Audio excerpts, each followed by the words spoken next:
Hello my lovely kids, so here I am once again with a scribbling activity. So in today's scribbling activity, we will teach the children how to scribble inside a closed figure. So this activity will enable them to move their hands in certain limitations and thus improve their eye-hand coordination.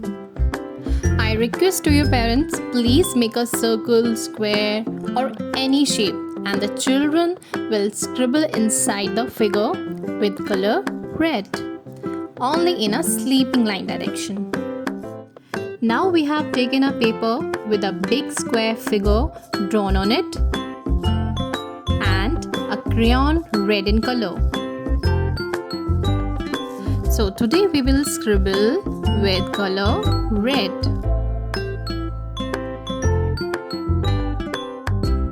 But please make sure that you do not scribble outside the square.